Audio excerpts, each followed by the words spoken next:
Hey guys, it's Miss Peer Editor. Today I'm going to show you how to integrate quotes seamlessly in your essays. So if you're including excerpts from an outside source in your essays, these techniques will be really helpful for you, especially if you're writing a literary analysis essay or an article. So let's get started.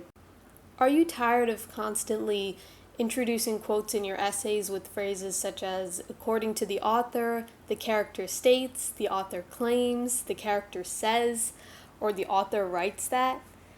These phrases are pretty mundane and overused, and they don't really provide a smooth transition into your quotes. So, what do I mean when I say integrating quotes?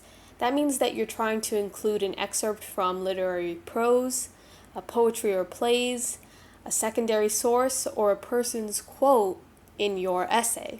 And you want to make sure that you do that in a really seamless, smooth manner without any awkward transitions. So 3 techniques to achieve that goal are: number 1, weaving into your sentence; number 2, using a colon; and number 3, using simple dialogue integration. And I'm going to teach you all 3 of these methods.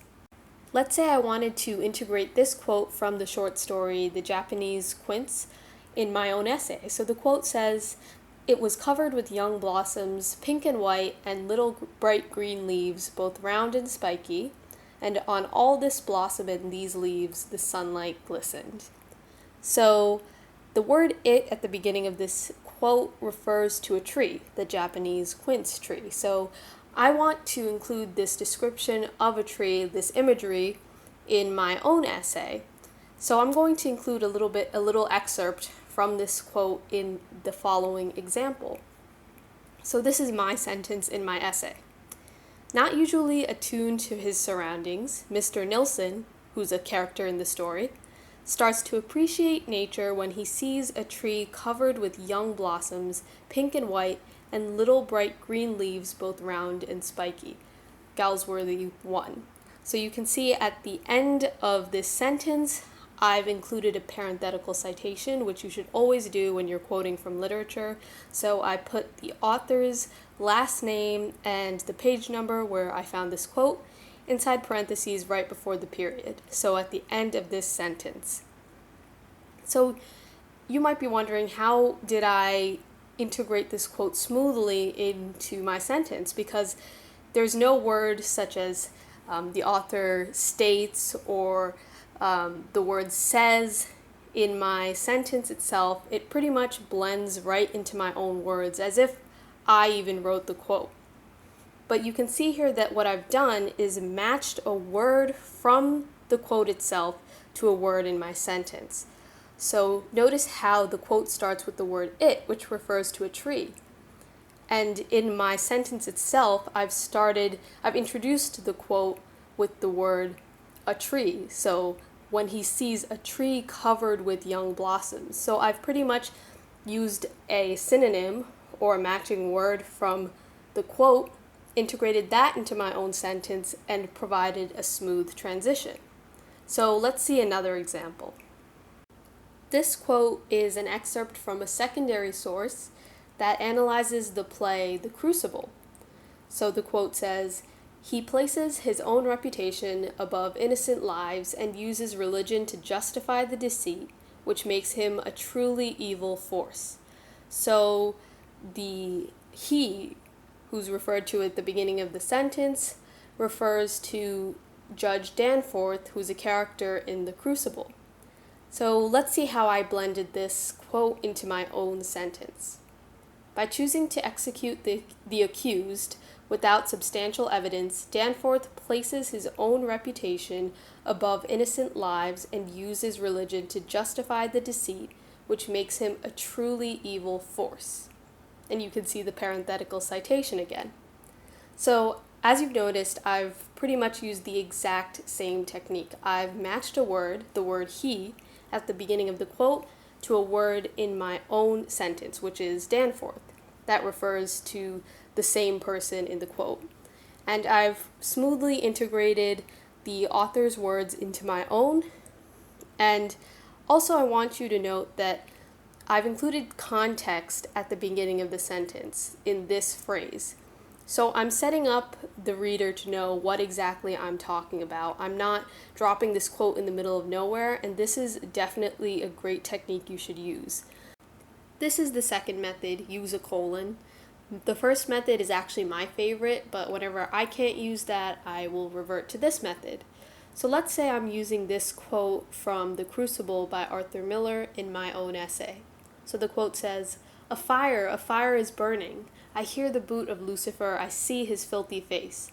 And it is my face and yours, Danforth. For them that quail to bring men out of ignorance, as I have quailed, and as you quail now when you know in all your black hearts that this be fraud, God damns our kind especially, and we will burn together. This is a pretty long quote, so I'm going to cross out the parts that I don't want to include in my essay. So here's how I integrated the quote into my own words. The imagery that compares Danforth's hot fire in the court to Lucifer's fire highlights Danforth's failure, suggesting that he is an unwitting servant of the devil. Frustrated by the court's proceedings, John Proctor exposes Danforth's hypocrisy and irrationality. A fire is burning. I hear the boot of Lucifer, I see his filthy face. And it is my face, and yours, Danforth. For us that quail to bring men out of ignorance, God damns our kind especially, and we will burn together. Miller 96. So you can see here that I've provided additional context for this quote in the sentence preceding the quote. So I've actually pretty much used two sentences to set up the context for this quote, which you can definitely do as well. And notice how in the phrase that I've used to set up the quote, I say, John Proctor exposes Danforth's hypocrisy and irrationality, colon. So what you want to do is, if you're including a quote from a character, you can say the action, what they're trying to achieve in this quote, and then provide a colon right after that. So you can see this is pretty much a signpost to the reader that after this colon, I'm going to show you directly how John Proctor is planning to expose Danforth's hypocrisy and irrationality. So you can even practice this on your own, try to use this same setup that I've used and swap out a different character, a different action that character is trying to achieve in that quote. Also, I've altered this quote slightly.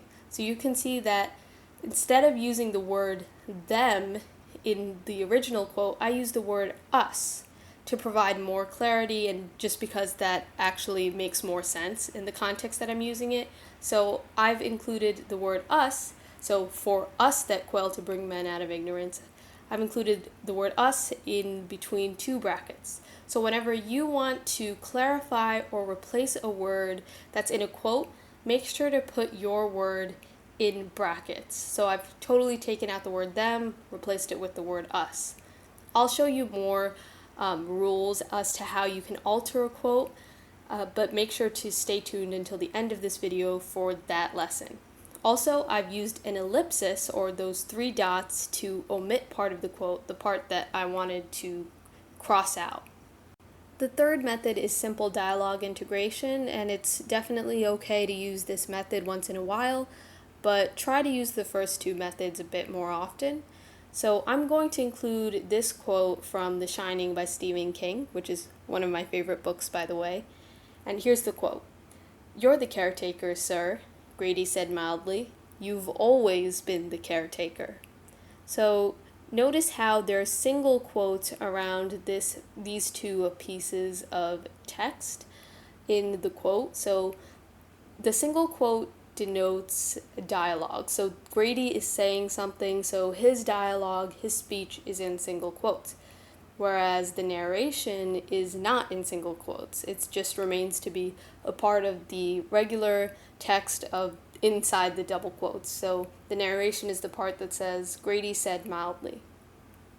So here's my example of integration. While serving drinks at the Overlook Hotel, Grady tells Jack Torrance, "You're the caretaker, sir. You've always been the caretaker." King 517.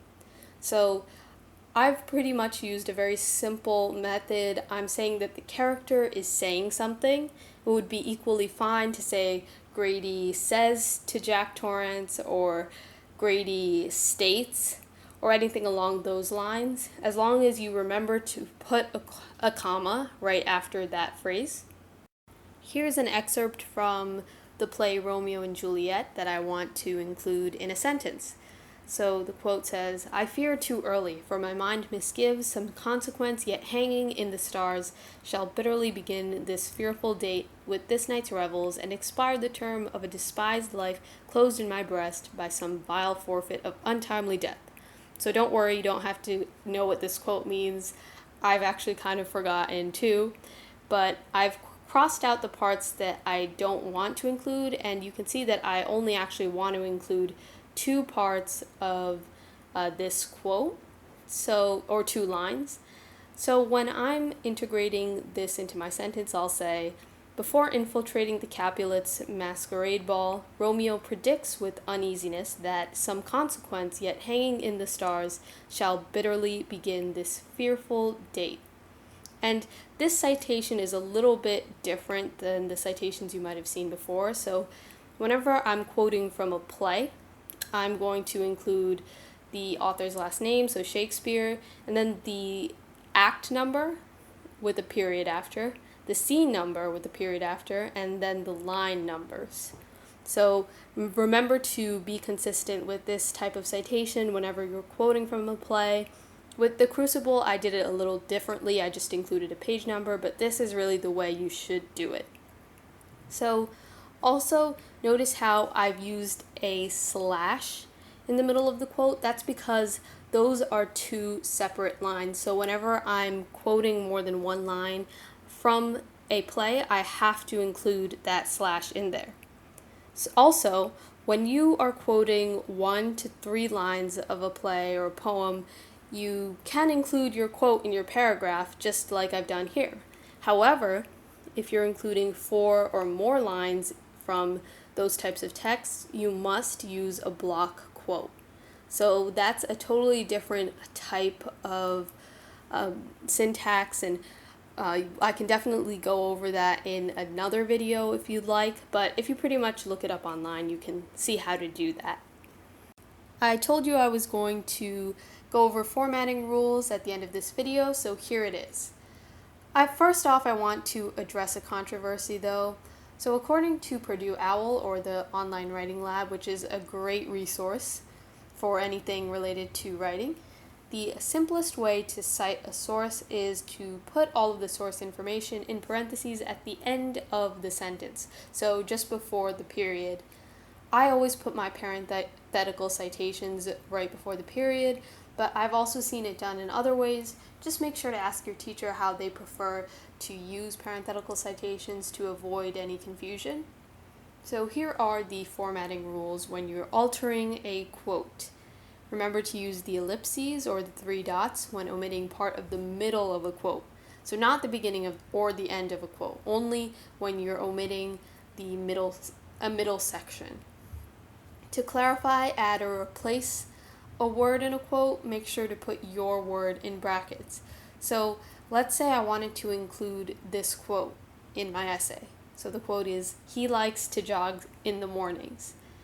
I could write, "He, John, in brackets, likes to jog in the mornings," to clarify who exactly he is.